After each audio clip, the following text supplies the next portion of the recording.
Greetings friends, old and new, Dragon here once again, another review today. If it's your first time finding the channel, then do please consider clicking that red button and subscribing. Okay, today getting into Spectrum Films' excellent release of Mr. Six from 2015 it was made, released pretty widely in 2016, directed by Guan Hu.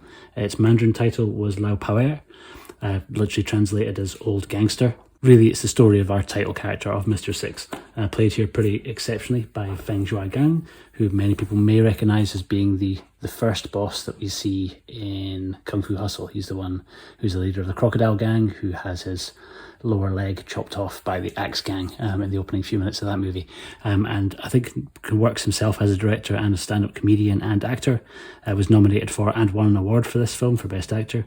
And really, it's very much of a character study. If you're coming to this expecting a film loaded with action, it's probably not going to be the movie for you. It's much more of a meditation on a character and a sort of an examination of the changing of kind of morals and ethics of different generations, and ultimately of one man's relationship with his estranged son and how the two of them can find a way to learn to understand each other better over the course of the movie. It was quite long. Runs for about 136 minutes. This version doesn't have English subs.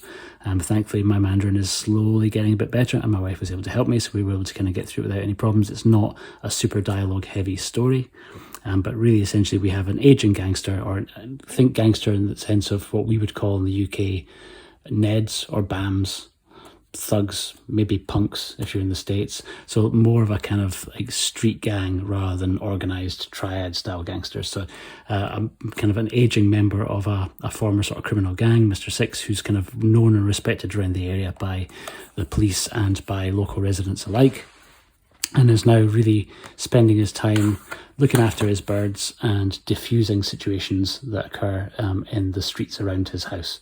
So he still is able to carry enough respect with the cops that he's able to try and get his friends out of trouble, and will sort of try his best to kind of keep the peace in the area. He has a son who he hasn't seen for a number of years.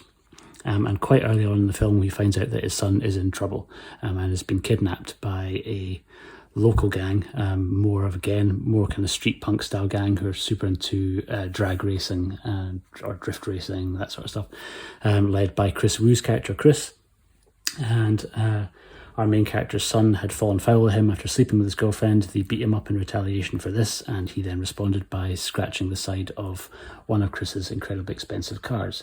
So until they get the money back or still they work out what to do with it, they've kind of been keeping him hostage. So Mr. Six has to essentially try and step into this situation, work out how to get the cash to pay for the damages and get his son back, and try and diffuse the situation that way without it leading to violence, which it sort of does, but not in the way where it's a big, massive, all-out action finale. There is various points where Mr. Six and his old gang, who he assembles over the course of the film, do kind of butt heads with Chris's gang, but it's not the main focus of the film. Like I say, this is very much a character study, really, really well performed, really, really well directed, and really well scripted, but very much not an action film, kind of much more of a slower pace, more engaging, and really it's going to live or die for you, depending on if you engage with the characters and the people who are playing them. All of Mr. Six's gang is really charismatic, particularly Lampshade and Scrapper, Lampshade played by Lu Kuai, and Scrapper played by Zhang Hanyu, and his long-suffering girlfriend, played by Zhu Ying, playing Miss Chatterbox. They are essentially the main characters who rally around Mr. Six in his efforts to try and raise funds to get his son out of a tight spot. They do manage to get his son back thanks to the help of the girl who his son had slept with in the gang. And then the two of them, the film kind of takes a slightly different turn where the two of them are able to kind of reconnect. They're now living together for a while after a large number of years being apart, and are able to kind of start understanding each other, initially kind of butting heads and arguing with each other. Those arguments are pretty good fun and very believable. Cinematography is exceptional. It's by Pan Lo. And the cover art of this edition, also well worth a mention. This is by Dennis Galero. I'm going to stick up his Instagram page here, because do check out some of his other work. He's a pretty gorgeous cover art that he's done for this version of the film. This released by Spectrum's dual format, so we get DVD and Blu-ray. A couple of nice extras on here, one that I couldn't understand, one that I very much could. So we have a 15-minute kind of deconstruction of the film by Brigitte Duzin, the French movie critic, and that is entirely in French. But we get a 5.5 or 6 minute breakdown of the film by Panos Costa Mathis from the Asian movie Pulse. Apologies, Panos, if I've messed up your surname. The chances of that are very high, but he does a great summary and kind of places the film in a sort of critical context. And that's entirely in English, and which is kind of really good for placing the film in context. It's entirely in Mandarin language, and like I say, there's only French subs on here, so you will have to kind of jump through a few hoops if you want to add English subtitles onto this, which I know some of you are reticent to do. But for me, this was a film we were able to understand thanks very much to my wife's help with helping me with the bits of Mandarin that I didn't understand. So more of a communal experience for us, with me tugging on her sleeve every 30 seconds and being like, huh?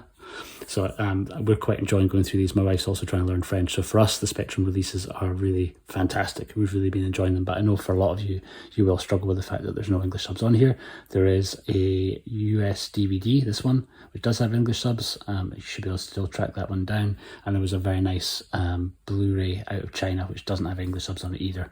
I think this is the better version to go for if you're in Europe. But yeah, overall, kind of highly recommended. The film, I'd say probably 6.5, 7 out of 10. It's not going to be for everybody based on its pace, but the performances of all the characters in it are first rate, particularly our lead character and the leader of the gang, Kris, who actually surprised me quite a lot. I think I'd only seen him in a couple of other things, most notably that god-awful XXX movie with Vin Diesel, I think the more recent one, the one that had Donnie Yen and Tony Ya not in it nearly enough.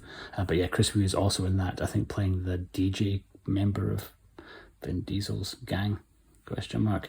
But yeah, I didn't really make too much of an impression on me in that, but in this he's really good. He kind of plays the character of a really kind of spoilt, entitled little kind of rich shit who's running this street gang, thinks of himself as being above the law, and ultimately the film does kind of bring his story to a pretty satisfying conclusion if you stick around for the end credits. But yeah, really, really good. So like I say, 6.5, 7 out of 10 for the film, 8 out of 10 for the presentation and the actual release itself, including the extras. Really enjoyed the breakdown from the film critic that I could understand. And so yeah, another fantastic release from Spectrum. Thank you very much to them for giving me this bundle of films to check out for the channel. It's massively appreciated. Some of these I'm also reviewing for the Eastern Heroes magazine on the martial arts side, but this was one that was totally unexpected. I wasn't expecting them to send it through, and really, really enjoyed going through it. Thank you very much for watching. That is us for today. Check back in again tomorrow for another vid. Cheers.